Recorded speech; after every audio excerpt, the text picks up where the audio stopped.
welcome back to the Boropolis podcast. As usual, I'm joined with Nathan, and on today's episode, well, we have plenty to get into, really.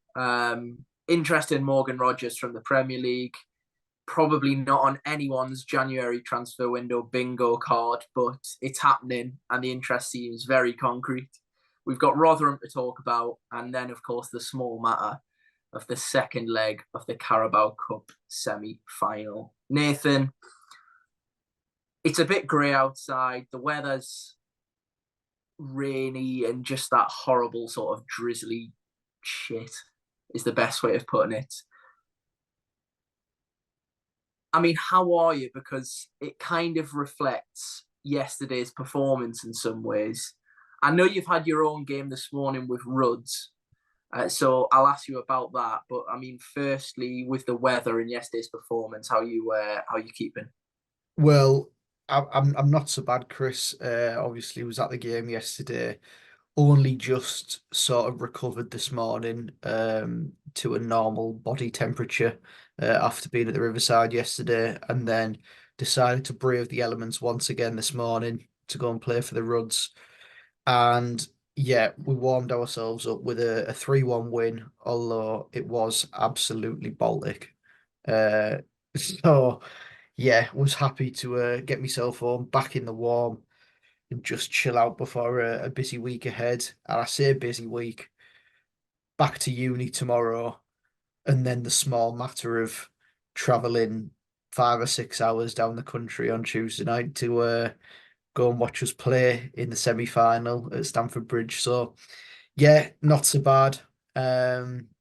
Just yeah, it's not the best weather. But having done English, obviously, throughout school and being taught about pathetic fallacy, it sums up the mood of this podcast fairly well.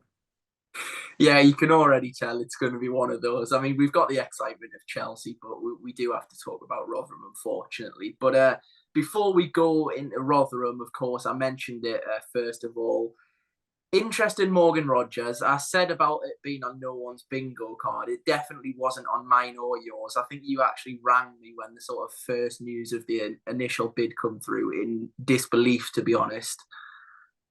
I mean, firstly, before we talk about sort of the price and the subsequent bids since then, what do you make of this interest? Because it still hasn't really registered with me, given that Morgan Rogers is 6 months into a 4-year contract. And yes, okay, he's shown some really, really good signs of progression. He's at the top of our list for goal contributions, obviously goals and assists combined. Got another one yesterday. And he's shown moments of brilliance, but he's also shown moments of sort of inactivity in games.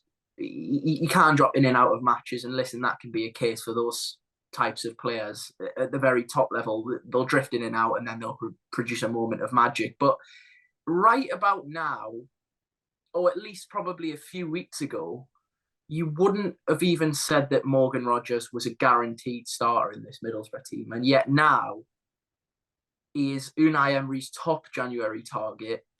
And from all of the noises that really, really credible journalists, the most credible you can get really in the transfer space, Fabrizio Romano and David Ornstein, it seems like Villa will just not go away and they really want their man. Yeah, it's a very interesting one, as you mentioned there, Chris. Uh, I was sort of confused at the time, seeing you very quick on the buzzer actually with the post, but seeing Aston Villa and Morgan Rogers' name mentioned in the same sentence in January transfer window talk just completely sort of baffled me. Obviously, we know that Rogers certainly has potential to be a really good player. And he showed in flashes what he can do. Um, but he's by no means anywhere near the finished article yet. Obviously, he is a young boy, 21. He's got a lot of things going for him in terms of his build, um, his athleticism. He's good on the ball. He can stride through the middle of the pitch with the ball and carry it really well. Sometimes he makes the wrong decision um, in terms of that final ball or having a shot or something like that. But yeah, I think this is one where Villa are anticipating that he's only going to get better the more he plays, the more confidence he has in himself and playing in the role that he's playing in for this Boro side. I think that they're just sort of trying their best to get in ahead of the potential queue that will come in, I don't know, 6 months' time in the summer window when Rodgers has got another 6 months under his belt playing for Middlesbrough. And yeah, perhaps that's sort of behind their reasoning for going so early. Obviously, they're still in European competition, they're still in the FA Cup, and obviously going really well in the league as well. He's from Birmingham.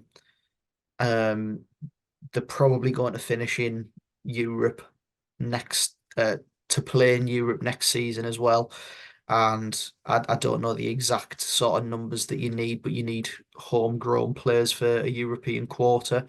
And having let Archer and Ramsey go in the summer window, he could be one that they bring in that does fulfill that. So that's an interesting point to make as well. But yeah, I think it'd be a very interesting move. I don't think that he's anywhere near ready to get a sniff in their first team at the minute. I think that the potential's there, but for a boy that has only played, okay, yes, he was on loan at Blackpool last year, but playing for in the nicest way possible, a crap side where he didn't have anywhere near the amount of sort of touches on the ball that he has been getting in this Middlesbrough side. He's only really had 6 months properly in the Championship because he didn't get a sniff at Bournemouth either. 6 months properly playing week in, week out in the Championship, and even then, he's been in and out at times here, playing in different positions. I suppose with that, you can see his versatility, although in certain positions he didn't perform anywhere near as well as what he does in that sort of number 10 position or off that left hand side. But yeah, it's an interesting one. I think that in the past, we've seen us as a football club sort of have the piss taken out of us a little bit by big clubs in the transfer market and just look to try and take our best players off us for pennies, really. And it's good to see us having a little bit of backbone about us and just saying, no, there's no chance we're going to accept anywhere under our actual valuation of him, which appears to be around £10 million, which if that happens, I think you could say fair enough. He doesn't necessarily strike me as a player where when the team sheet's released, if he was on the bench, I wouldn't really bat too much of an eyelid, really. Of course, in the last couple of weeks, he's been playing relatively well and been one of our better players.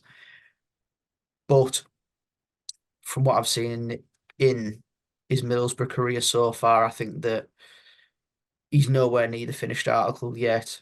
And depending on what Villa would be planning on doing with him, if it's to throw him straight into the first team, I think he definitely struggles. So, yeah, a strange one, but nice to see us as a football club not being messed around by the big clubs. Yeah, and obviously it's an important factor that, judging by reports, Manchester City have got a fairly large sell-on clause. I don't know if that's 20 or 30 or perhaps even more. But if it's anywhere near the sort of 20 or 30% mark of a fee that we'd be receiving, you've also got to factor that in. I think as you say, when you look at Morgan Rogers, yes, okay, he's been effective recently, and his performances have improved week by week, really. But at the moment, for him personally, although we're hearing noises from Fabrizio Romano, and I'm sure this is very much agent led, that such a huge opportunity in Morgan Rogers' eyes, and that he's desperate for the move. I'm not so sure if I completely believe that. By all means, he probably thinks it's a huge opportunity, because it is. You know, we're not all completely deluded to the point where we think Middlesbrough are the be all and end all of football. It is. As you say, Aston Villa are a team challenging up there, probably going to be playing at some level of European football next season. So, of course, it's a big opportunity. But everything that we've seen from Morgan Rogers, whether it be interviews, whether it be interactions with fans, he always seems like he's really happy, and especially happy because he's finally found somewhat of a permanent home. Because after joining Man City at such a young age, he's had a few loan spells. They haven't all really worked out too well. I think Lincoln was probably his most successful loan spell, and even that was in League One at the time. So I'm not so sure if I'd sort of get on board with the whole that. I think there's a difference, because certain parts of the media in and around Birmingham have basically said that Morgan Rogers, although he may be excited, he won't force a move, and I definitely believe that. I don't think he's the type of character. I mean, I could be terribly wrong and end up with egg on my face, but I just don't get that sort of vibe from him. And as you say, I think, yes, it's an opportunity, but also he's improving almost week by week, starting to have a bigger impact. And if he went to Villa now, of course, we aren't 100% certain with the terms of the deal, but I'd be amazed if Villa were wanting to spend that sort of sum, 10 million, or perhaps even a little bit more, and then just not use him, or loan him back out. And I think a lot of people have suggested, could they buy him and then allow him to spend the rest of the season with us? But even then, I suppose it almost puts Morgan Rogers back in a position where he could well go to Villa and end up back out on loan next season. Really, it's, as you say, it's I mean, I was quick off the mark, yes, but believe it or not, what felt like probably 3 minutes or 4 minutes passed by, because after the initial first bid, it took me minutes to work out if it was a parody account or not. And I don't mean that because I don't think Morgan Rogers can reach that level eventually. But as of now, I just don't think it would be a good move for him. And that's one thing. But from a club perspective, it's also a whole different ballgame, because the rumoured sort of talk amongst the media is that 10 million's the valuation. But then you look at Aaron Ramsey, who went to Burnley for 15, and he had a sort of disrupted spell at Norwich where he had a few good performances, scored a few goals. Come to Middlesbrough, had a really immediate impact, but also then had a long spell out through injury. Probably combined, maybe he's not even the same amount of games as what Morgan Rogers has played so far this season. And yet he goes for 15. Morgan Rogers has that sort of similar knack of, making impacts in games. But I look at the two, and I probably edge Ramsey just ahead of Rogers in terms of his ability at championship level. But when you factor in the length of the contract, his age, and the fact that he's English, which is always an added tax, I don't know if I'm Middlesbrough and seeing that high sell-on clause, whether I'd be trying to sort of get a little bit more for Rogers. I don't know if that's me being sort of slightly Boro-tinted spectacles talk, but I don't know. I think 10, yes, it would be a good deal, like you say, but I don't know if I'd be trying to get a couple extra million.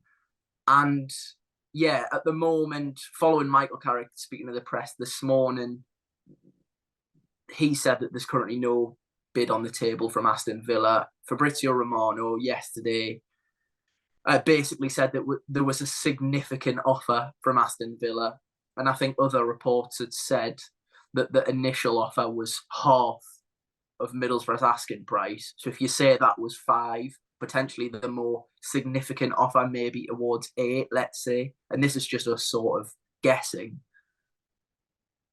But yeah, I still can't quite get my head around it, and it's a strange situation to be in because it's a player that I don't want to see go.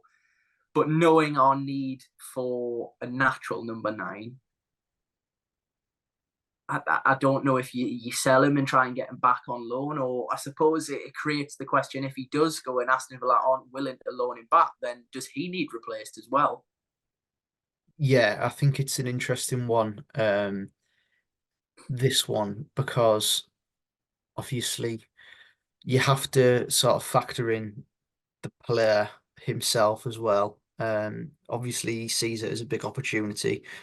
That's obvious. Obviously got to be the case. Villa performing really well. It's a club in his hometown. I don't know if he supports Villa, but in his home area, so he'd be moving back home. Um, However, yeah, him as a player has just signed a 4-year deal at Middlesbrough. There's 3.5 years left on that deal. He's playing really well in a side that are performing relatively well in the championship, a division where he hasn't had a whole lot of game time in his career. Um, he's performing really well. We're in a cup semi-final in which I'm not being funny. You mentioned there about his goal contributions and him being top of the goal contribution charts for Boro. A lot of those have been in the cup against League One and League Two sides, so Yeah, that has to yeah, be factored in. yeah, Um, but yeah, if he has his head completely and utterly turned, it's very difficult to be able to pull a player back on side when that is the case. But if he just sees it as a big opportunity, but is prepared to keep his head down, isn't necessarily being swayed at all by the interest, and stays for another 6 months until the summer, has a full season then under in the championship under his belt, then it begs the question that in 6 months' time, you could be asking for another £5 million on top of that valuation that you already have for him. Um, and also you don't know who could come in the summer as well. Obviously not discrediting Aston Villa at all. Massive club, but you don't know. There could be one of them top 4, top 6 clubs that come in as well in the summer, and then you have sort of a little bit of a bidding war on your hands between top clubs. So yeah, really interesting one. But at this moment in time, Villa are going to keep throwing bids about that are lower than our valuation. And if I know it's always difficult, um, but it'd be really good to see the football club bat those bids away and say, well, look, you know how much we're after.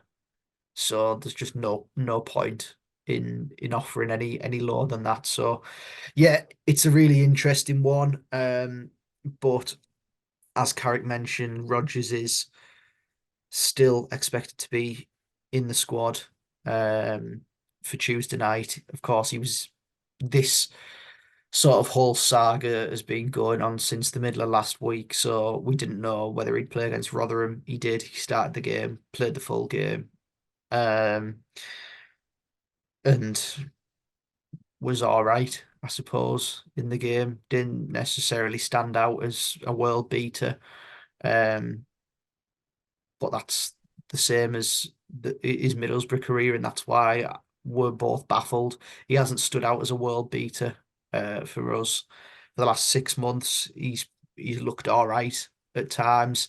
Um, I think certain aspects of his game do stand out. His ability to carry the ball, but obviously his final product does need a lot of work.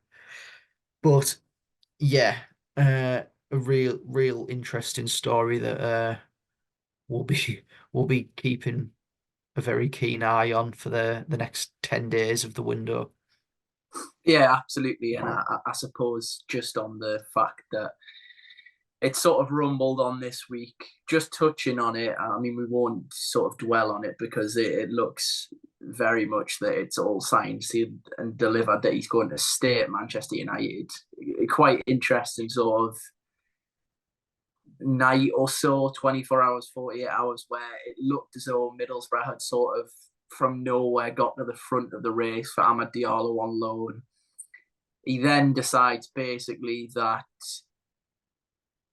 he won't go anywhere but Sunderland on loan. And then after all of that, and putting a story on of him in a Sunderland kit, and also seemingly messaging a Sunderland fan account, to this point, I'm still probably about 80% sure it was actually real, but there's 20% of me saying that it can't be. But yeah, by the by with that, he's not going anywhere in any case. So really, it was just a load of sort of uproar from Man United fans and hysteria for nothing, really. So that was interesting. But yeah, I guess perhaps Middlesbrough were looking at that and already knew of some interest around Rodgers. Who knows? Because it was obviously after that Amad Diallo story that we found out about the interest in Rodgers. But yeah, obviously just under 2 weeks, remaining in the window. Still lots to be done, I think. I don't think this Rodgers story is going to go away until probably deadline day unless something's done by then. If I was to just say to you currently, Nathan, yes or no, do you think he'll be here by the time the window closes? What would you say? No, I don't think he'll be here.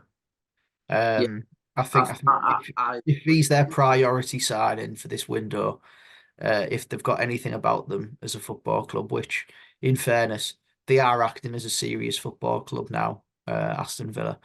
So yeah, I'd expect him to be off in the next 10 days, which fair enough. That's just how it is. I think it's been a pretty good move all round. If we get our 10 million, perfect.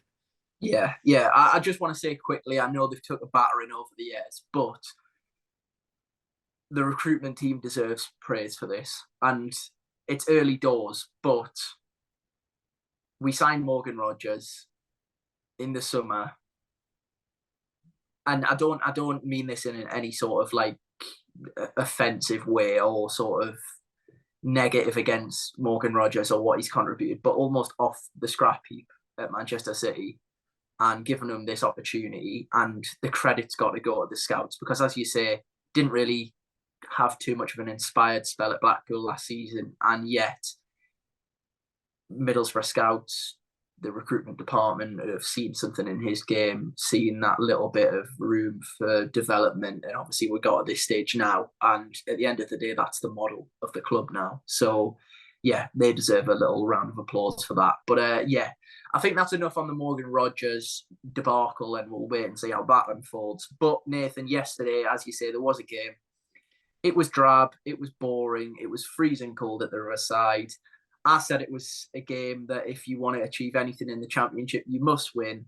And Middlesbrough really, really did do their usual thing and made incredibly hard work of it. And ultimately, everyone's going to look back at that probably at the end of the season as a game where if we don't achieve what we're aiming to, it'll be results like that that are to blame. Yeah, it's not just a Middlesbrough thing. If if you go and play a side that are as shit as Rotherham are, and you don't play with any urgency from minute one to break the deadlock, then you'll be caught cold. And sat in the West Stand, I was very cold, and just felt a sense of just not even just anger, just this is typical Middlesbrough. We'd spoken about it in the build up to the game that they'd only won one of the previous 15 games. Obviously, that game was against us, and they hadn't won an away game in the previous 30. And seeing them go 1-0 up on the hour at the Riverside really did set alarm bells ringing, I think. That this was going to be another typical Boro afternoon where, yeah, you can have all the ball,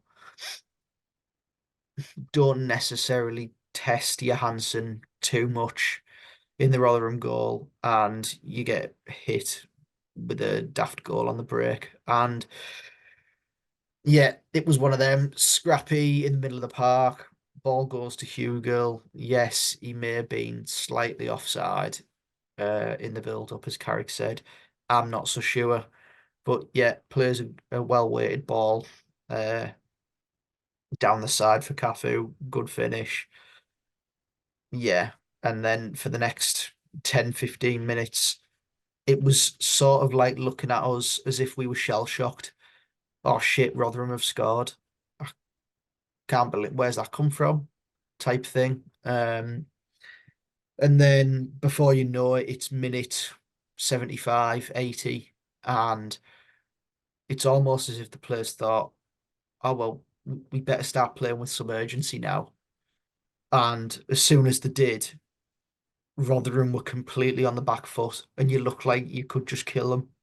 And yes, we get that goal, the equaliser. It's relatively well worked. Obviously Rodgers plays a part in the goal with his little back heel flick into force, and I'm so glad it fell to force rather than any other player on the pitch, because they probably would have launched it at the side netting or at the back of the north stand. So yeah, credit to Marcus Forss for getting himself in that position and just leathering the ball past Johansson. Finally, we've scored a goal against Rotherham at home. It feels like many years since we've done that, which is utterly pathetic considering how bad they are. Um, and yeah, an incredibly frustrating afternoon. Leaving the ground, it felt like a loss. Just imagine if we'd actually lost that game. Um, yeah, genuinely, genuinely incredibly poor. Once again, Middlesbrough failed to beat a side in the relegation zone of this league. Rotherham have taken 4 points off us this season, and I'm not being funny. They're up there with one of the worst sides I've seen at the Riverside for many a year, and Yeah. all credit to them because they've somehow taken points off us. But that goes to show how incredibly poor we are in front of goal in the away game. And obviously, they had a bit of fortune in that game as well. And yesterday, we are completely at fault for playing with absolutely no urgency at all in that game up until the final 10 minutes. So, yeah, honestly, probably lucky to come away with a point, really. Yeah, yeah. I mean, a stat that's actually quite interesting, because I guess narratives develop and sometimes linger around for longer than perhaps they're actually true in football. And I guess one narrative, probably not so much now, I think people are starting to realise it, is that, the Riverside's a difficult ground to go and play at. And yes, last season that was certainly the case. We'd blow teams out the water. This season, that just isn't the case. In the form table, not even in the form table, sorry. If the table was based off home performances alone, throughout the league, we sit 16th. Away from home, we sit 6th. And that tells its own story, really, doesn't it? It's becoming, in fact, not even 6th. We sit 5th if the table was based off away. games. Now, that to me, and a lot of other Middlesbrough fans, just shows our evident lack of ability to break down teams that basically just want to come and sit deep as possible. Because look, we're still within 3 points of the playoffs. Most teams in the league looking up at us. And I mean, that's a ridiculous statement in itself, considering how inconsistent we are. But I think most teams are now starting to realise, well, if you go to the other side and you sit deep and you make it ugly and you time waste and you do all those things, then Middlesbrough struggle. And it's incredibly frustrating because you look at the addition of Finn Azaz, you hope that kind of player is the type of player to unlock a door, pull off a fantastic pass that no one else sees. And I thought he was quiet yesterday. Look, it's still very early days. I'm definitely not writing him off, but he was quiet yesterday. And I think without Riley McGree, look, a lot of people are keen to sort of throw his own stats at him in regards to goal contributions. But sometimes I think it's those hidden stats, those pockets that he picks up where you don't realise how much of a miss he is. And look, nothing can be done about it. He's away with Australia, but I do think that's a massive miss. And you look at the front line yesterday, of course, Isaiah Jones goes off. Sam Greenwood works his socks off. But again, if he isn't scoring or assisting, he's not really contributing all too much. I think Matt Crooks probably could have come on a little bit earlier. And even then, you then wait until the 81st minute to make some other subs. I still think that although there's many, many things that Michael Carrick does incredibly well, he sometimes waits to make substitutions. I think that's something that you could probably work on and perhaps need to improve on. And that might be why some of the time that we do struggle to change the game. And of course, we've had a lot of injuries, so he hasn't been able to do so. But I hope now that we've got a stronger bench, that's going to improve. But yeah, it is developing, this whole narrative around not being able to break teams down at home. And then despite that, it comes back to we haven't played well, we get ourselves on level terms, and yet there's a moment right at the end of the game where I think Middlesbrough should probably win the game. And look, on the whole performance, we did not deserve to win that football match. We didn't create enough chances. We weren't on the front foot enough. The tempo was really slack for the majority of the game, as you said, Nathan. But that's unfortunately not the way football works. Sometimes teams that don't deserve to win football matches, and it's usually the good teams, find a way to win and will win games when they aren't at the best. And yesterday, Hayden Hackney delivers a cross on, I think, 92, 93 minutes. I don't think Matt Crooks makes any contact with the ball, despite being level with the last Rotherham defender. Josh Coburn heads it in the back of the goal, who is behind, like much behind as well, not even sort of on the line. He's yards away from being offside. And it's disallowed. And I've seen it back numerous times now. I've slowed it down myself. I've seen the still image. I've watched the highlights at normal pace and try to slow it down frame by frame even. And yet still, I know the rule is that Matt Crooks in this instance has tried to make contact with the ball and hasn't. In that case, he's offside if he's in an offside position. But I don't think he is in an offside position. Yeah, I think, yes, we should have a goal. But one thing that I did notice upon watching it back a few times, which it was a regular theme all afternoon, really. Rotherham constantly got their hands up for offside. Every single ball that's played in the channel, it's hands up for offside. And the linesman in the first half constantly just flagging Greenwood, Azaz, Rodgers, whoever it may be that's making a forward run, flagging them offside. I'd be interested to know how many there were in that first half yesterday. But literally, as soon as Hackney kicks the ball, Sean Morrison, hand in the air. The ball hasn't even got as far as Matt Crooks at that front post, and Morrison's hands in the air, Peltier's hands in the air, all claiming for offside straight away. And in the nicest way possible, the linesman's absolutely shit his pants and just put his flag up straight away. So yeah, it's one of them things. We didn't deserve to win the game. And unfortunately, we on the end of another refereeing decision, but yeah, we've had some other ones this year that we've been on the wrong end of, and we've probably had some other ones that we have been on the right end of as well. So yeah, it's one of them things. I think that had we actually deserved to win the game and were unlucky not to be in front, then my opinion probably would be different, and I'd probably be a little bit more raging at the official. But no, we didn't deserve to win the game yesterday. So yeah, Yeah, I do point's fair enough. understand that argument. I completely do. But then again,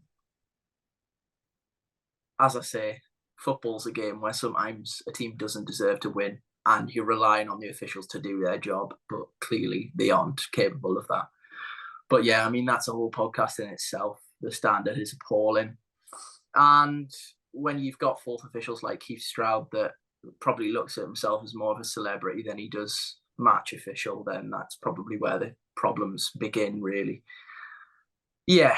Nathan, obviously, moving on quite quickly for the sake of this podcast, we do have Chelsea up next, and it was already going to be an incredibly difficult task, but it's only been made even more difficult yesterday. Isaiah Jones goes off in the first half, and there was sort of a collective just silence in the other side when everyone kind of realised, oh God, he is very, very much a key part in the formation that we are likely to be playing against Chelsea. He's one of our only outlets in that right wing back role. This is a real, real problem. Also, Johnny Howson not in the squad yesterday. Michael Carrick this morning said that both are major doubts. I hope to God that this is a bit of Carrick gamesmanship, but I'm not sure it is. Because if it's Isaiah Jones's hamstring, and it did look like that, and by the way, I'll just say Jordan Hugill, a rhino up top, just a joke of a footballer, really. And yeah, okay, he's managed to make a very good career out of it, but God, if there's a place in the game for players like that, but for the football that I like to watch, I could think of probably 10 other strikers just in the Northern League that I'd prefer to watch than watch him week in, week out. So fair play for Rotherham fans for being able to watch that. I mean, we've had the misfortune of watching him in a Tony Pulis side, so I guess we knew what he's all about. Anyway, besides the point, Lailaf almost certain to miss the game. Bangura certain to miss the game. Paddy McNair back on the bench yesterday, which was a major bonus because, like Middlesbrough injuries throughout this season, if you get a couple of positive ones, you're bound to get a couple of negative ones almost in straight response to those positives. But yeah, I guess sort of first, I'll ask you that if Johnny Howson and Isaiah Jones aren't available, how you think that Michael Carrick will adapt that sort of five at the back formation that we saw in the first leg and against Aston Villa, because Jones is such the obvious choice. Of course, we won't be with Dijksteel. Ayling is unavailable. I mean, what do you do if you are Michael Carrick? Because we all know what type of game Chelsea are going to give us. They're going to throw everything at us. We know the players that they have, and we know the players, the likes of Ben Chilwell, the likes of Badiashile, I think Nkunku is probably 50-50 at the moment. They have players returning. How do we manage it in regards to personnel? Because again, you're looking at the team and thinking, well, who slots into that position? Yeah, it's not an easy question to answer. I think Lewis O'Brien will come in, certainly, probably in the middle of the pitch. I'd hope in the middle of the pitch after he was shoehorned at left back, despite being one of the best central midfield players in the division the last time he was in it. Um, I have no idea really what you do on that right hand side. If Johnny Howson's injured, I personally think the only way of going about things is probably putting McNair right wing back. I think Yeah, he's the most sort of naturally suited in regards to the athleticism that that role requires in terms of getting up and down. Johnny Howson's played there before, but even then, if he's fit, you probably want him in the middle of the park. I don't know. I guess you could throw Van den Berg out there, shift Engel in one, and maybe put McNair in the back three. I'm. It's not going to be ideal. It's going to be a patched up Middlesbrough team again. yeah, It's it's not great. it's going to be. I mean, I think we're now reaching the stage where if we pull anything off on Tuesday night, I'm putting it down as a miracle. Yeah, obviously, based off the first leg, you had Bangura in the side, Lath in the side, Jones, and with those three players named, you have our three probably, well, yeah, probably our three quickest players there. Our three sort of outlets in terms of balls down the side and for Lath over the top. Obviously, we didn't see him for more than 5 minutes in that first game, but he would have been your outlet ball over the top. We've got none. 2 weeks on, literally 2 weeks on, and we've got absolutely none. Yeah, it's like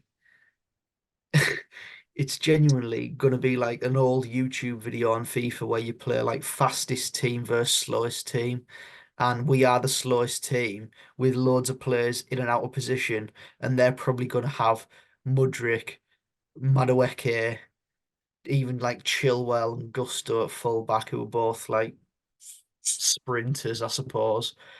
So yeah, thanks for filling me with loads of optimism and hope going down there on Tuesday, Chris, because it was going to be backs against the wall anyway, even with um the the players that are out as our outlet balls. But yeah, just unbelievable. How is your luck? Seriously. Yeah, yeah, and just on the game, obviously, we know that we're going to be without this player, that player, and another few players as well. But I mean, I think we all know how Middlesbrough are going to approach this. As much as we complained about Rotherham yesterday, we're probably going to play in a similar vein, albeit probably not as route one and just leather it anywhere in regards to, you wouldn't really put Rav van den Berg and someone like Lee Peltier in the same sentence in regards to footballing ability. Um, but we're going to have some of that Rotherham spirit in our performance, really. And I guess Middlesbrough's best hope is that one, they can nick an early goal, and that would be a dreamland because Stamford Bridge immediately is going to be on top of the Chelsea players, and that is very much a big ask. Or they defend with their lives, and as the longer the game goes on, they'll probably get a few more chances on the break. I think it's just going to be a case of probably the Alamo from Chelsea unless they score early. And I think that's the key thing. If you can prevent them from getting an early goal, fantastic. but that is the big ask, because if you concede early, it's a long old 70, 80 minutes to try and see and stop players that they have at their disposal out of creating and scoring chances.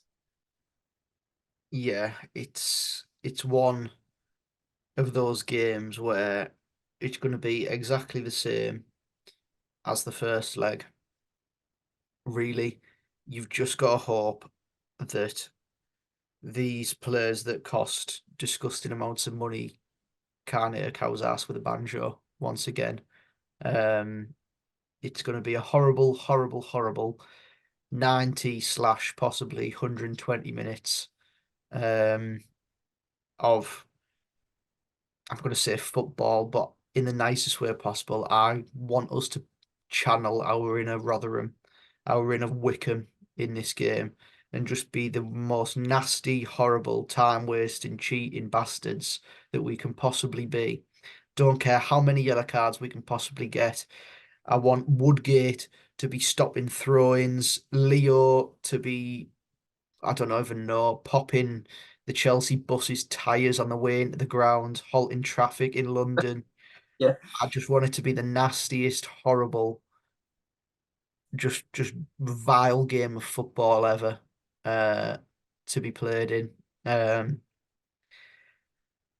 you just I mean, you just never know. You're gonna have to just, in the nicest way possible, just pray for yeah, just winning this game. Uh, yeah, because it is backs against the wall stuff. Yeah, and we are one game away from achieving the unthinkable. At the minute, it is still very much unthinkable, despite leading in the tie. Yeah, it's going to be one hell of a ride. yeah. It certainly will. And I guess, I wish we could talk about it more, but I mean, what more is to be said? Like we've both said, it's going to be incredibly difficult. Everyone already knows that. We're going to be under the cosh for large periods of the game. Everyone knows that. And if we do get a chance, and there'll be limited chances, I imagine, we have to take it. And you hope that, like yesterday, one of those chances falls to someone like Marcus Force, who you can rely on to probably hit the back of the net, or at least hit the target if we do get that chance. So, yeah, everything's crossed. Nathan, you'll be in attendance along with a few other thousand Middlesbrough fans. I'm sure that away end will probably be the only thing you can hear on Sky Sports watching the game. And yeah, I don't think there's anything more to add than please Middlesbrough pull off the unthinkable, because it really would be that if we do manage it. But yeah, Nathan, it's getting to that sort of period of the podcast usually where we've got a big game around the corner where we sort of are struggling for words, and it's best to just end, because the nerves and the sort of magnitude of the game is really starting to kick in only a few days out. So yeah, I think we'll leave it there. Obviously, we've spoken about the other key topics in the last week, and obviously the transfer window remains open. So by all means, we'll probably have more to discuss in the next podcast following even Chelsea, perhaps. But yes, that has been us for the week. Not as perhaps upbeat as what we would have liked going into a monumental task away at Chelsea, but nevertheless, we still live in hope. And yeah, everything's crossed, as I've already said. So if you have listened, thank you ever so much for doing so. Please do rate and review on your audio platforms. If you've watched on YouTube, be sure to like the video and subscribe to the Boropolis Podcast YouTube channel to be notified when we upload one of these. And from me and Nathan, thank you ever so much for watching and listening. If you're going to Stamford Bridge, be sure to take your singing voice with you, roar on the team, and try and let's achieve something unthinkable together. But from me and Nathan, that's been another episode of the Boropolis Podcast, and we will see you again next week.